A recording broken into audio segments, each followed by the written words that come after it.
Welcome to the online meeting of Wisdom Centre Romsey's Christian Meditation Group. My name's Fiona and I've put together the readings and reflections for us this evening. Enjoy meditation and thank you for being with us.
Through Jesus Christ, by the Spirit, by whose breath our souls are raised to life, we in meditation in this time of crisis pray with all others as one community and one world to one God.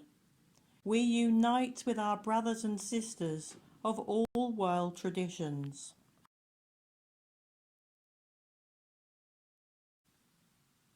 With God is wisdom and understanding. May our ears be attentive. May the meditation of our hearts be for understanding. Through Christ may we seek and find you, acting only according to your will. May we follow his teaching, seeking also the wisdom of the Holy Fathers and Mothers. We commit to love of earth, faithfulness, community, stability, peace and justice making. Letting go of all else, in contemplation we surrender in love to you.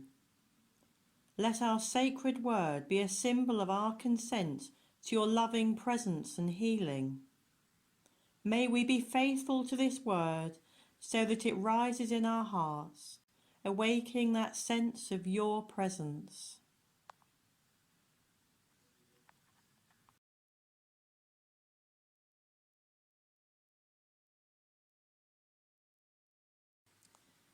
Since we are approaching Ascension Day, I thought I would share some of my own experiences through an early encounter with the writings of Thomas Merton. Merton, a Trappist monk and spiritual author, said of the Ascension, "This is the grace of Ascension Day, to be taken up into the heaven of our own souls, the point of immediate contact with God. Heaven is where God is present. He is present within each of us, closer to us than any human being. So when we are looking for God, there is no need to look up into the sky, as we often do, but rather to turn our glance inward, to rest on this quiet peak in the darkness that surrounds God." Of course, Jesus' ascension in Acts is a whole journey where the darkness and utter poverty of the crucifixion made the light of the resurrection and ultimately the ascension possible. I thought I would begin this meditation by sharing some of my early experiences of spirituality. Following an experience on a business trip almost 10 years ago, I abandoned my agnostic views. I abandoned my dabbling with Buddhism and Advaita Vedanta. I also abandoned my paid work after having attended properly to the practicalities. One thing I had learned from Buddhism was to search inward to reach the that I felt I had experienced.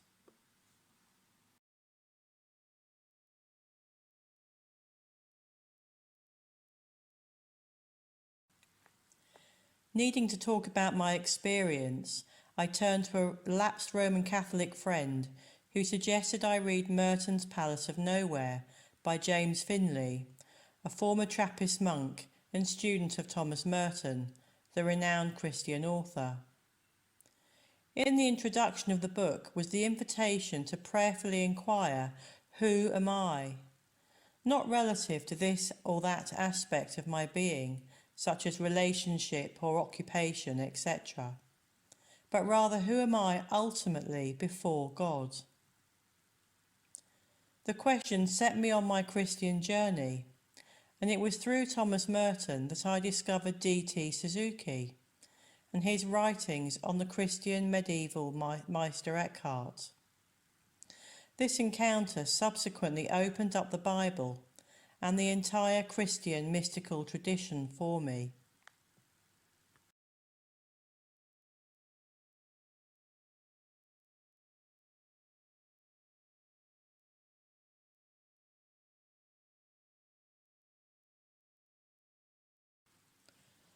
Often spiritual people imagine ascension to mean some lofty religious experience. Merton invites us to reflect each day on God's presence to us. However, he mentions darkness that surrounds God, the via negativa, or way of mysticism. Here we look for the hidden God who is present within ourselves and present within each brother and sister that God created.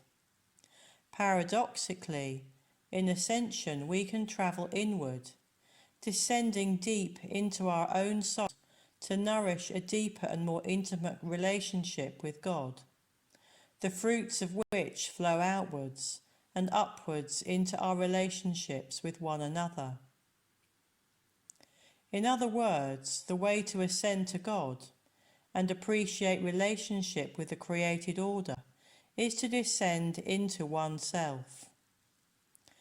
If thou wishest to search out the deep things of God, search out the depths of thine own spirit, said St. Victor Hugo, the 12th century Augustinian.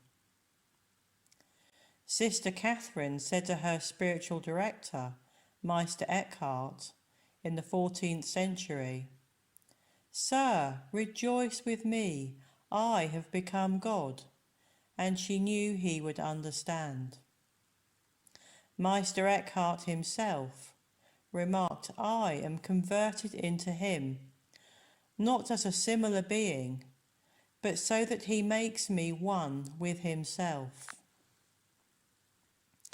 And St. Paul, writing to the Corinthians 2 millennia ago, was equally explicit. "Do you not know that you are God's temple and that God's Spirit dwells in you? If anyone destroys God's temple, God will destroy him. For God's temple is holy, and you are that temple." Bernard of Clairvaux is perhaps the most astute in talking about the fact that we ascend by the poverty of humility and descend by pride or ego. Yet this, in a sense, is a two-way street. Humility and pride have to work together to achieve the end of ultimate ascension.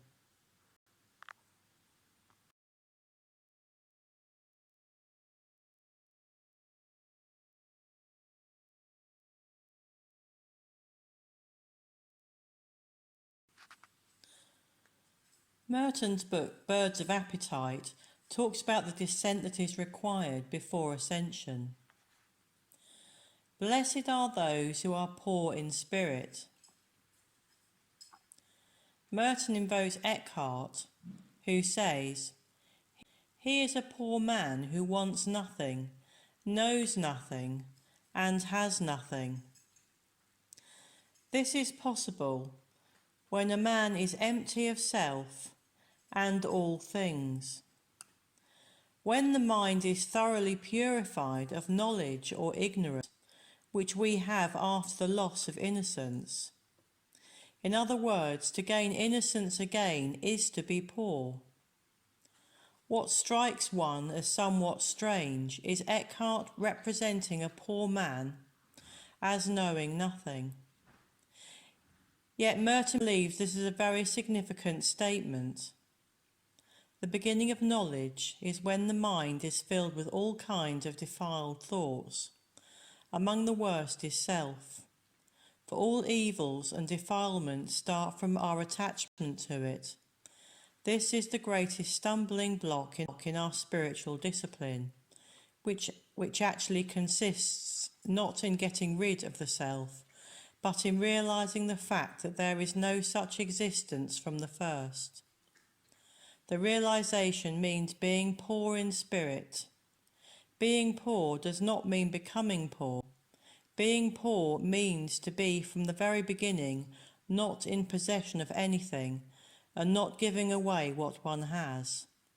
Nothing to gain, nothing to lose, nothing to give, nothing to take, to just be so.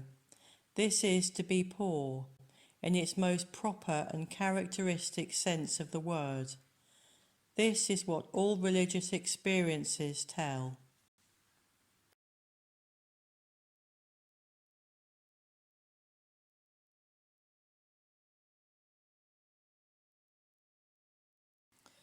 In this respect, Eckhart had a wonderful insight into the nature of what he calls die Eigenschlit Armut, or poverty.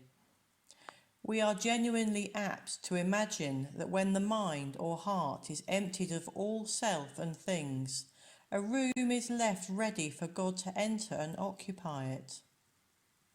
In fact, Eckhart once controversially said, "I pray to God to rid me of God." Now Eckhart was quite clearly in the ascendant here. How often do we believe that others should believe as we do, believe in our God, do as we do, and work as we do? This attitude we have is not one of emptiness.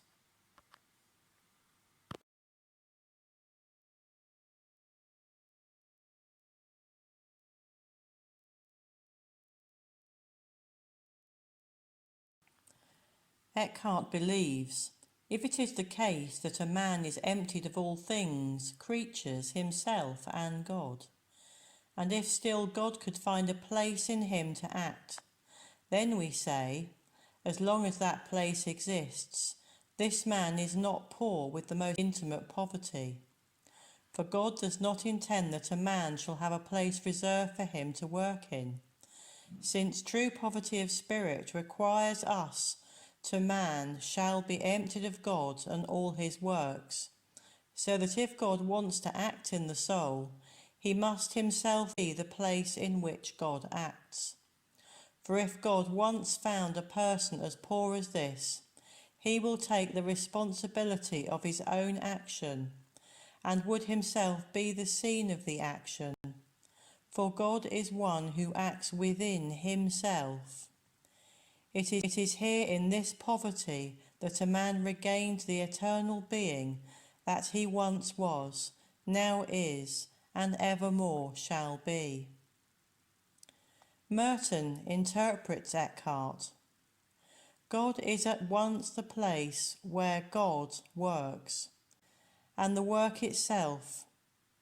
The place is zero or emptiness as being, whereas the work which is carried out in the zero place is infinity, or emptiness as becoming.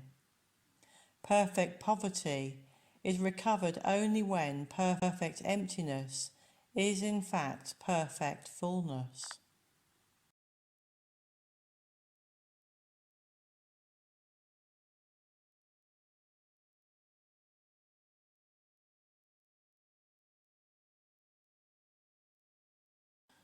We can now use the above passages to talk about ascension. In the passage above, perfect emptiness is perfect fullness.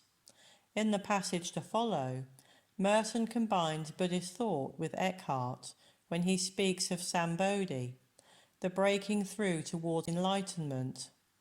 Here we can imagine ourselves rising out of the depths of darkness to pierce the cloud towards glorious light. Merton quotes Eckhart. In my breakthrough, I transcend all creatures and am neither God nor creature. I am that I was, and I shall remain now and forever. Then I receive an impulse which carries me above all angels. In this impulse I conceive such passing riches that I am not content with God as being all his godly works. For in this breaking through I find that God and I are both the same. And as Suzuki says, all is realized when we go through the experience of breaking through, which is nothing else but enlightenment. Merton refers again to Suzuki to ensure that in our final ascent to God, we must not become attached to breaking through, and must in effect learn to transcend or cast away the experience of ascension itself to avoid any trappings of achievement. Then and only then do we find ourselves again to be the ordinary Toms, Dicks and Harrys that we had been all along. Only now do we realise that perfect emptiness as perfect fullness, and perfect ascent as perfect ascent, and vice versa.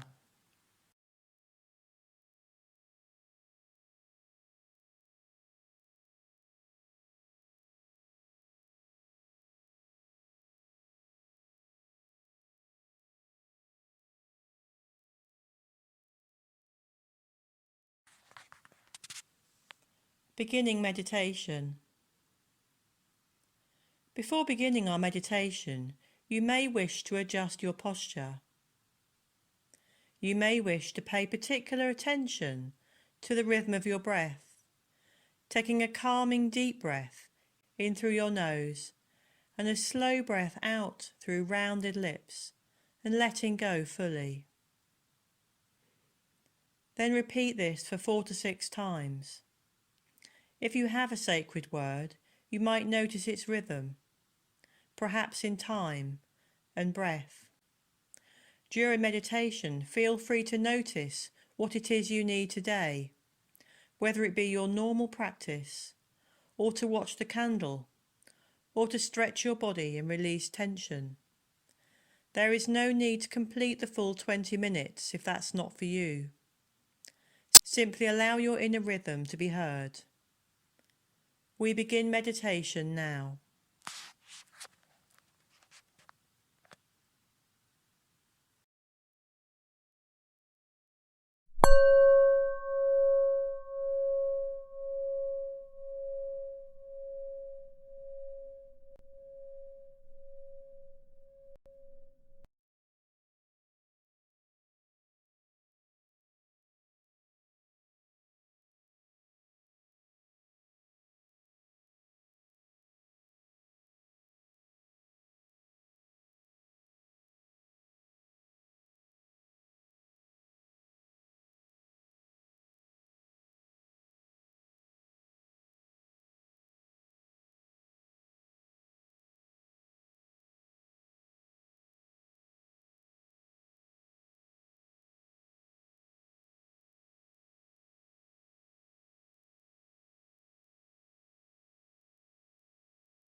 Closing prayer.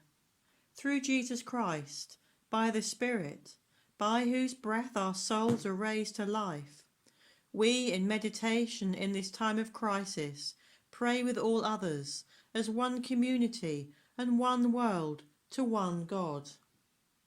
We unite with our brothers and sisters around the world. Moments of your personal prayer follow. Amen.